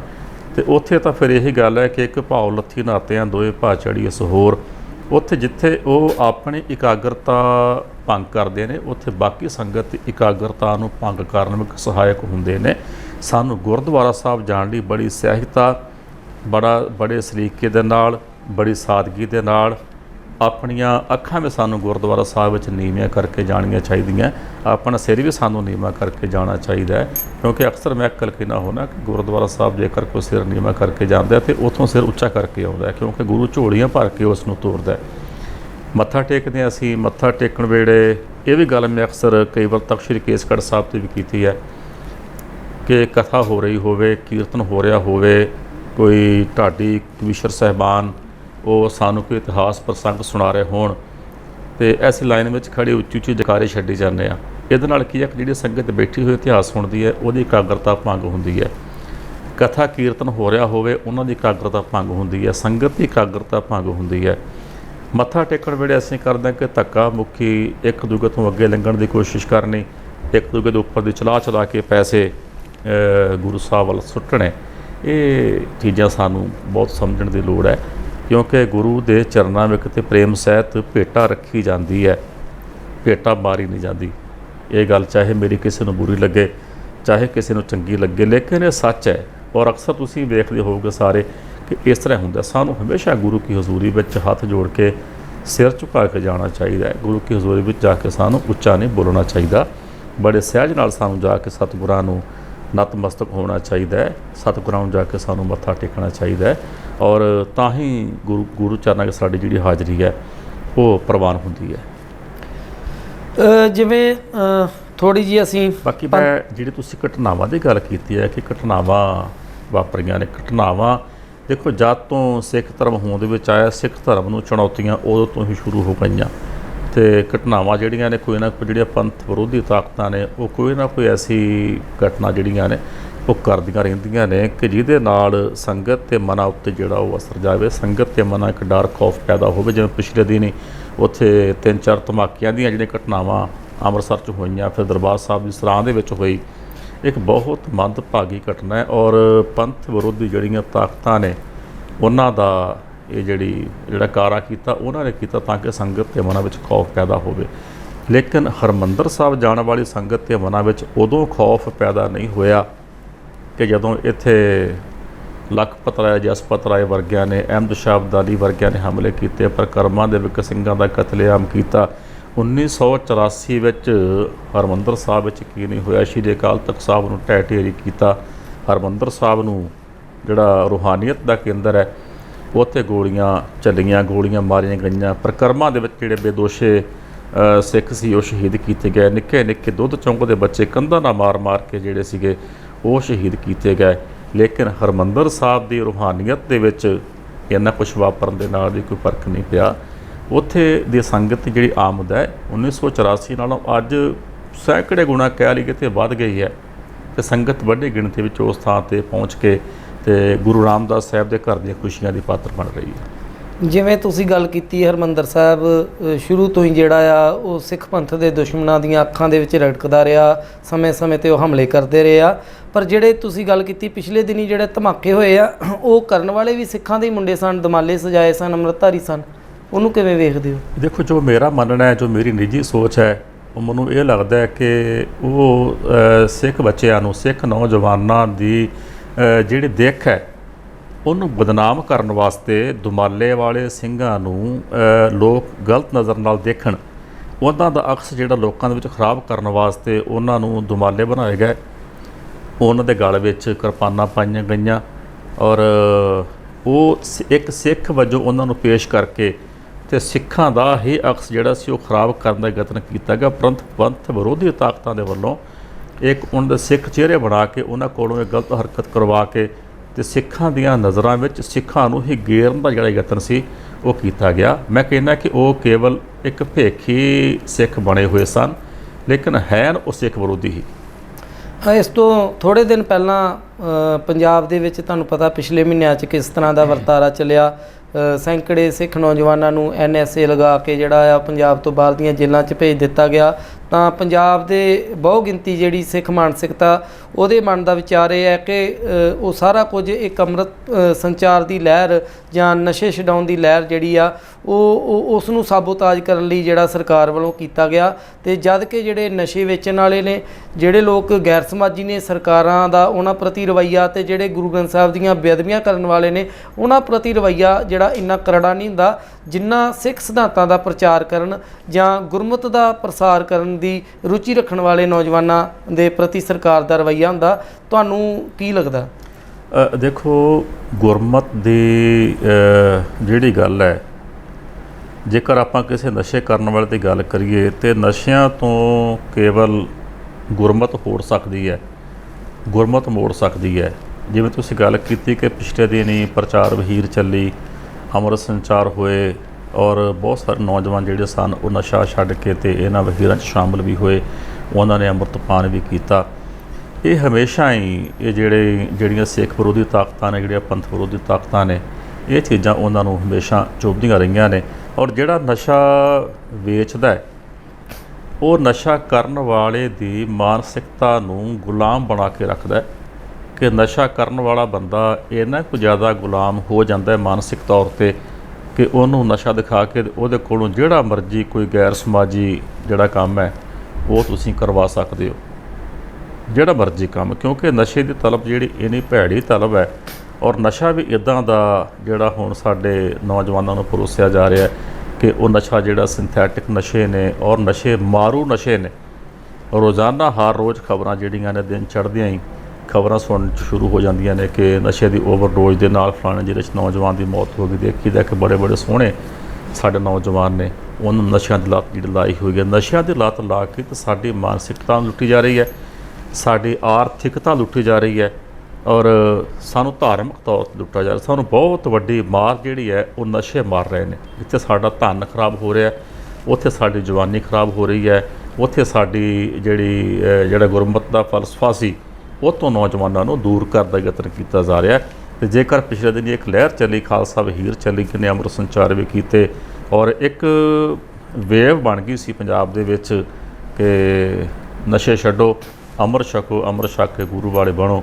ਪਰ ਉਹਨੂੰ ਬੰਦ ਕਰਨ ਵਾਸਤੇ ਸਰਕਾਰਾਂ ਨੇ, ਏਜੰਸੀਆਂ ਨੇ ਕੀ ਕੀਤਾ ਕਿ ਪੰਜਾਬ ਦੇ ਨੌਜਵਾਨਾਂ ਨੂੰ ਫੜ ਕੇ NSA ਨੈਸ਼ਨਲ ਸਿਕਿਉਰਿਟੀ ਐਕਟ, ਜਿਨ੍ਹਾਂ ਤੋਂ ਦੇਸ਼ ਨੂੰ ਖਤਰਾ ਹੋਵੇ। ਕਮਾਲ ਹੈ ਕਿ ਜੇਕਰ ਕਿਸੇ ਨੇ ਅੰਮ੍ਰਿਤਪਾਲ ਸਿੰਘ ਨਾਲ ਫੋਟੋ ਖਿਚਾ ਲਈ ਤੇ ਉਹਦੇ ਉੱਤੇ ਵੀ NSA ਲਾਤੀ, ਉੱਤੇ ਵੀ ਪਰਚਾ ਕਰਤਾ। ਜੇ ਕਿਸੇ ਨੇ ਫੋਨ ਤੇ ਗੱਲ ਕਰ ਲਈ ਉੱਤੇ ਵੀ ਪਰਚਾ ਕਰਤਾ। ਜੇ ਕਿਤੇ ਪਤਾ ਲੱਗਾ ਕਿ ਫਲਾਣੇ ਬੰਦੇ ਤੋਂ ਮਿਲਿਆ ਉੱਤੇ ਵੀ ਪਰਚਾ ਕਰਤਾ। ਇਹ ਸਰਕਾਰਾਂ ਨੇ ਇੱਕ ਬਹੁਤ ਵੱਡੀ ਇੱਕ ਨਲਾਇਕੀ ਦਾ ਜਿਹੜਾ ਕੰਮ ਸੀ ਉਹ ਕੀਤਾ ਕਿ ਨੌਜਵਾਨ ਜਿਹੜੇ ਸਨ ਉਹਨਾਂ 'ਤੇ NSA ਲਾ ਕੇ ਪਰਚੇ ਦਰਜ ਕਰਕੇ ਉਹਨਾਂ ਨੂੰ ਪੰਜਾਬ ਤੋਂ ਦੂਰ ਅਸਾਮ ਦੀਆਂ ਜੇਲ੍ਹਾਂ ਵਿੱਚ ਜਾ ਕੇ ਡੱਕ ਦਿੱਤਾ। ਜਿੱਥੇ ਸਮੁੱਚਾ ਖਾਲਸਾ ਪੰਥ ਜਿਹੜੇ 30 32 ਸਾਲ ਤੋਂ ਜੇਲ੍ਹਾਂ ਵਿੱਚ ਬੰਦ ਬੰਦੀ ਸਿੰਘ ਨੇ, ਉਹਨਾਂ ਨੂੰ ਛੁਡਾਉਣ ਵਾਸਤੇ ਯਤਨਸ਼ੀਲ ਹੈ। ਮੋਰਚਾ ਲੱਗਾ ਹੋਇਆ ਕੌਮੀ ਇਨਸਾਫ ਮੋਰਚਾ ਮੋਹਾਲੀ, ਔਰ ਸ਼੍ਰੋਮਣੀ ਗੁਰਦੁਆਰਾ ਪ੍ਰਬੰਧਕ ਕਮੇਟੀ ਵੱਲੋਂ ਇੱਕ ਦਸਤਖਤੀ ਮੁਹਿੰਮ ਸ਼ੁਰੂ ਕੀਤੀ ਗਈ, ਜਿਸ ਵਿੱਚ 25 ਲੱਖ ਤੋਂ ਵੀ ਜ਼ਿਆਦਾ ਲੋਕਾਂ ਨੇ ਸਾਈਨ ਕੀਤੇ, ਆਪਣੇ ਫਾਰਮ ਭਰੇ ਨੇ ਕਿ ਬੰਦੀ ਸਿੰਘਾਂ ਨੂੰ ਰਿਹਾ ਕੀਤਾ ਜਾਣਾ ਚਾਹੀਦਾ। ਜਿੱਥੇ ਕੋਈ ਐਸਾ ਕਾਨੂੰਨ ਨਹੀਂ ਹੈ ਕਿ ਜਿਹੜਾ 30 32 ਸਾਲ ਕਿਸੇ ਨੂੰ ਅੰਦਰ ਰੱਖਣ ਦੀ ਇਜਾਜ਼ਤ ਦਿੰਦਾ ਹੋਵੇ। ਜਿਹੜੇ ਆਪਣੇ ਜਵਾਨੀ ਨੂੰ ਲੰਘਾ ਚੁੱਕੇ ਨੇ, ਬੁਢੇਪੇ 'ਚ ਪੈਰ ਧਰ ਚੁੱਕੇ ਨੇ, ਅਤੇ ਉਹਨਾਂ ਨੂੰ ਵੀ ਜੇਲ੍ਹਾਂ ਤੋਂ ਰਿਹਾ ਨਾ ਕਰਨਾ, ਇਹ ਸਰਕਾਰਾਂ ਦੀ ਬਹੁਤ ਵੱਡੀ ਇੱਕ ਕਹਿ ਲਓ ਕਿ ਸਿੱਖਾਂ ਦੇ ਨਾਲ ਇੱਕ ਧੱਕਾ, ਸਿੱਖਾਂ ਦੇ ਨਾਲ ਇੱਕ ਵਿਤਕਰੇ ਵਾਲਾ ਜਿਹੜਾ ਮਾਹੌਲ ਹੈ ਉਹਨਾਂ ਦੇ ਵੱਲੋਂ ਕੀਤਾ ਜਾ ਰਿਹਾ ਹੈ। ਔਰ ਇਹ ਸਾਰਾ ਕੁਝ ਜਿਹੜਾ ਪੰਜਾਬ 'ਚ ਪੰਜਾਬ ਦੀ ਜਵਾਨੀ ਨੂੰ ਬਰਬਾਦ ਕਰਨ ਵਾਸਤੇ ਕੀਤਾ ਜਾ ਰਿਹਾ। ਅਖੀਰ ਦੇ ਵਿੱਚ ਸੰਗਤ ਨੂੰ, ਸਿੱਖ ਸਮਾਜ ਨੂੰ ਤੁਸੀਂ ਕੀ ਸੰਦੇਸ਼ ਦੇਵੋਗੇ ਕਿ ਨਸ਼ਿਆਂ ਤੋਂ ਜਾਂ ਸਮਾਜਿਕ ਬੁਰਾਈਆਂ ਤੋਂ ਬਚ ਕੇ ਕਿਸ ਤਰੀਕੇ ਦੇ ਨਾਲ ਗੁਰੂ ਸਾਹਿਬ ਦੇ ਦੱਸੇ ਮਾਰਗ ਦੇ ਉੱਤੇ ਚੱਲਿਆ ਜਾ ਸਕਦਾ? ਮੈਂ ਤਾਂ ਕਹਿੰਦਾ ਜੀ, ਉਹ ਕਵੀ ਦਾ ਬਚਨ ਹੈ ਗੁਰੂ ਤੇਗ ਬਹਾਦਰ ਸਾਹਿਬ, ਚਿੱਤ ਚਰਨ ਕਮਲ ਕਾ ਆਸਰਾ, ਚਿੱਤ ਚਰਨ ਕਮਲ ਸੰਗ ਜੋੜੀਐ, ਮਨ ਲੋਚੈ ਬੁਰਿਆਈਆਂ ਗੁਰ ਸ਼ਬਦੀ ਇਹ ਮਨ ਹੋੜੀਐ। ਜੇਕਰ ਮਨ ਕਿਸੇ ਬੁਰਿਆਈ ਵਾਲੇ ਪਾਸੇ ਤੁਰਦਾ ਹੈ ਤੇ ਉਹ ਤੋਂ ਕੇਵਲ ਤੇ ਕੇਵਲ ਗੁਰੂ ਕੀ ਬਾਣੀ, ਗੁਰੂ ਕਾ ਸ਼ਬਦ ਬਚਾ ਸਕਦਾ ਹੈ। ਜੇਕਰ ਅਸੀਂ ਅੱਜ ਵੀ ਮਰਿਆਦਾ ਦੇ ਪਹਿਰੇਦਾਰ ਹੋ ਜਾਈਏ, ਜੇਕਰ ਅਸੀਂ ਅੱਜ ਵੀ ਸ਼ੁਰੂ ਕਰੀਏ ਕਿ ਅਸੀਂ ਸਵੇਰੇ ਗੁਰਦੁਆਰਾ ਸਾਹਿਬ ਜਾ ਕੇ ਸੰਗਤ ਕਰਨੀ ਹੈ, ਸ਼ਾਮ ਨੂੰ ਜਾ ਕੇ ਸੰਗਤ ਕਰਨੀ ਹੈ, ਔਰ ਦਿਨ ਵੇਲੇ ਅਸੀਂ ਆਪਣੇ ਘਰ ਦੇ ਜਿਹੜੇ ਧੰਦੇ ਨੇ, ਕਿਰਤ ਵਿਰਤ ਆਪਣੇ ਜਿਹੜੀ ਧਰਮ ਦੀ ਹੈ ਉਹ ਕਰਨੀ ਹੈ। ਜੇਕਰ ਅਸੀਂ ਕੋਈ 10-20 ਸਾਲ ਪਿਛਾਂਹ ਚਲੇ ਜਾਈਏ ਤੇ ਜੋ ਅੱਜ ਮਾਹੌਲ ਹੈ, ਇਹ ਮਾਹੌਲ ਐਸਾ ਬਿਲਕੁਲ ਨਹੀਂ ਸੀ ਹੁੰਦਾ। ਸੰਗਤ ਅਸੀਂ ਗੁਰਦੁਆਰਿਆਂ 'ਚ ਪਾਠ ਕਰਦੇ ਰਹੇ ਹਾਂ, ਘਰਾਂ ਵਿੱਚ ਪਾਠ ਕਰਦੇ ਰਹੇ ਹਾਂ, ਅਤੇ ਇੱਕ ਘਰ 'ਚ ਪਾਠ ਅਖੰਡ ਪਾਠ ਸਾਹਿਬ ਹੁੰਦਾ ਸੀਗਾ ਅਤੇ ਸਾਰੇ ਗਲੀ ਦੇ ਲੋਕਾਂ ਨੇ, ਭੈਣ ਭਰਾਵਾਂ ਨੇ, ਘਰ ਭਰ ਜਾਂਦਾ ਸੀ ਸੰਗਤ ਦਾ ਬਾਣੀ ਸੁਣਨ ਵਾਲਿਆਂ ਲਈ ਕਿ ਜਾ ਕੇ ਬਾਣੀ ਸੁਣੀਏ। ਫਿਰ ਰਾਤ ਭਰ ਜਾਗ ਕੇ ਨੌਜਵਾਨ ਬੱਚਿਆਂ ਨੇ ਸੇਵਾ ਕਰਨੀ, ਪਾਠੀ ਸਿੰਘਾਂ ਦੀ ਸੇਵਾ ਕਰਨੀ, ਪਾਠੀ ਸਿੰਘਾਂ ਨੂੰ ਇਸ਼ਨਾਨ ਕਰਵਾਉਣਾ, ਪਾਠੀ ਸਿੰਘਾਂ ਵਾਸਤੇ ਜਲ ਪਾਣੀ ਤਿਆਰ ਕਰਨਾ, ਬੜੇ ਚਾਅ ਨਾਲ ਜਿਹੜੇ ਬੱਚੇ ਸੇਵਾ ਕਰਦੇ ਹੁੰਦੇ ਸੀ। ਪਰ ਅੱਜ ਇਹ ਰੁਝਾਨ ਜਿਹੜਾ ਹੈ ਉਹ ਸਾਡੇ ਵਿੱਚੋਂ ਬਿਲਕੁਲ ਖਤਮ ਹੁੰਦਾ ਜਾ ਰਿਹਾ। ਜੇਕਰ ਅਸੀਂ ਆਪਣੇ ਆਪ ਨੂੰ, ਆਪਣੇ ਬੱਚਿਆਂ ਨੂੰ ਔਰ ਆਪਣੇ ਸਮਾਜ ਨੂੰ ਬਚਾ ਕੇ ਰੱਖਣਾ ਤੇ ਇੱਕੋ ਇੱਕ ਸਾਡੇ ਕੋਲ ਟੇਕ ਹੈ, ਉਹ ਹੈ ਧੰਨ ਧੰਨ ਸਤਿਗੁਰੂ ਗੁਰੂ ਗ੍ਰੰਥ ਸਾਹਿਬ ਜੀ ਮਹਾਰਾਜ ਜੀ ਦੀ ਪਾਵਨ ਪਵਿੱਤਰ ਬਾਣੀ। ਅਸੀਂ ਉਹ ਤੋਂ ਬਚ ਸਕਦੇ ਹਾਂ, ਬਾਣੀ ਤੋਂ ਸੇਧ ਲੈ ਕੇ ਅਸੀਂ ਨਸ਼ਿਆਂ ਤੋਂ ਬਚ ਸਕਦੇ ਹਾਂ, ਔਰ ਆਪਣੇ ਇਤਿਹਾਸ ਤੋਂ, ਜੋ ਸਾਡਾ ਗੁਰੂ ਇਤਿਹਾਸ ਹੈ, ਜੋ ਸਾਡਾ ਸਿੱਖ ਇਤਿਹਾਸ ਹੈ, ਉਹ ਤੋਂ ਸੇਧ ਲੈ ਕੇ ਤੇ ਫਿਰ ਅਸੀਂ ਆਪਣੇ ਆਪ ਨੂੰ, ਆਪਣੇ ਪਰਿਵਾਰ ਨੂੰ, ਆਪਣੇ ਸਮਾਜ ਨੂੰ ਬਚਾ ਸਕਦੇ ਹਾਂ। ਅਸੀਂ ਗੁਰਮਤ ਦਾ ਫਲਸਫਾ ਧਾਰਨ ਕਰੀਏ, ਗੁਰਮਤ ਦੀ ਰਹਿਣੀ ਬਹਿਣੀ ਦੀ ਧਾਰਨੀ ਹੋਈਏ, ਜਿਹੜੀ ਗੁਰਮਰਿਆਸ ਬਖਸ਼ਿਸ਼ ਕੀਤੀ ਹੈ ਕਲਗੀਧਰ ਪਾਤਸ਼ਾਹ ਨੇ ਤਖ਼ਤ ਸ੍ਰੀ ਕੇਸਗੜ੍ਹ ਸਾਹਿਬ ਤੋਂ, ਉਹਦੇ ਧਾਰਨੀ ਹੋਈਏ। ਅੰਮ੍ਰਿਤ ਛਕ ਕੇ ਗੁਰੂ ਵਾਲੇ ਬਣੀਏ, ਮਰਿਆਦਾ ਵਿੱਚ ਰਹੀਏ, ਸੰਸਕਾਰਾਂ ਵਿੱਚ ਰਹੀਏ, ਸਹਿਜ ਵਿੱਚ ਰਹੀਏ, ਸਲੀਕੇ ਵਿੱਚ ਰਹੀਏ। ਤੇ ਸਭ ਤੋਂ ਵੱਡੀ ਗੱਲ ਜਿਹੜੀ ਹੈ ਕਿ ਮਿੱਠ ਬੋਲੜੇ ਹੋਈਏ, ਕਿਉਂਕਿ ਗੁਰੂ ਕੀ ਬਾਣੀ ਦਾ ਬਚਨ ਹੈ, ਮਿੱਠ ਬੋਲੜਾ ਜੀ ਹਰ ਸੱਜਣ ਸੁਆਮੀ ਮੋਰਾ, ਉਹ ਸੰਭਲ ਥੱਕੀ ਜੀ ਉਹ ਕਦੇ ਨਾ ਬੋਲੇ ਕੌਰਾ। ਪਰ ਅਫਸੋਸ ਹੁੰਦਾ ਹੈ ਜਦੋਂ ਕਿਤੇ ਕੋਈ ਫੇਸਬੁੱਕ ਦੇਖੀਦੀ ਹੈ ਤੇ ਜਿਹੜੇ ਕਮੈਂਟ ਕੀਤੇ ਜਾਂਦੇ ਆ ਉਹ ਇੰਨੇ ਜ਼ਿਆਦਾ ਭੱਦੇ, ਇੰਨੇ ਜ਼ਿਆਦਾ ਮਾੜੇ ਕਮੈਂਟ ਲਿਖ ਕੇ ਪਾਏ ਜਾਂਦੇ ਆ ਕਿ ਜਿਹੜੇ ਨਾ ਪੜ੍ਹੇ ਜਾ ਸਕਦੇ ਆ, ਨਾ ਸੁਣੇ ਜਾ ਸਕਦੇ ਆ, ਨਾ ਸੁਣਾਏ ਜਾ ਸਕਦੇ ਆ। ਜਿਹੜਾ ਗੁਰੂ ਕਾ ਸਿੱਖ ਹੈ ਉਹ ਆਪਣੇ ਗੁਰੂ ਵਾਂਗ ਮਿੱਠ ਬੋਲੜਾ ਹੋਵੇ, ਆਪਣੇ ਗੁਰੂ ਵਾਂਗ ਹਰ ਇੱਕ ਨੂੰ ਕਲਾਵੇ ਵਿੱਚ ਲੈਣ ਵਾਲਾ ਹੋਵੇ, ਤਾਂ ਹੀ ਅਸੀਂ ਜੋ ਸਿੱਖੀ ਦਾ ਪ੍ਰਚਾਰ ਅਤੇ ਪ੍ਰਸਾਰ ਹੈ ਉਹ ਸਹੀ ਢੰਗ ਦੇ ਨਾਲ ਕਰ ਸਕਾਂਗੇ।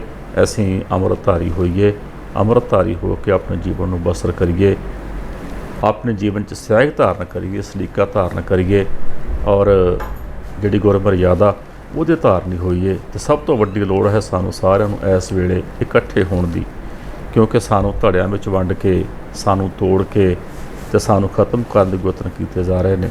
ਇਹ ਸਭ ਤੋਂ ਅਸੀਂ ਤਾਂ ਬਚ ਸਕਦੇ ਜੇਕਰ ਸਾਡੀ ਆਪਸੀ ਭਾਈਚਾਰਕ ਸਾਂਝ, ਸਾਡੀ ਸੱਭਿਆਚਾਰਕ ਸਾਂਝ, ਸਾਡੀ ਧਾਰਮਿਕ ਤੌਰ 'ਤੇ ਸਾਂਝ ਹੋਏਗੀ, ਅਤੇ ਤਾਂ ਹੀ ਸਾਡੇ ਲੋਕ ਸੁਖੀ ਅਤੇ ਪਰਲੋਕ ਸੁਹੇਲੇ ਹੋਣਗੇ ਅਤੇ ਪੰਥ ਦੇ ਬੋਲਬਾਲੇ ਹੋਣਗੇ।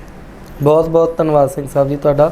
ਵਾਹਿਗੁਰੂ ਜੀ ਕਾ ਖਾਲਸਾ, ਵਾਹਿਗੁਰੂ ਜੀ ਕੀ ਫਤਿਹ।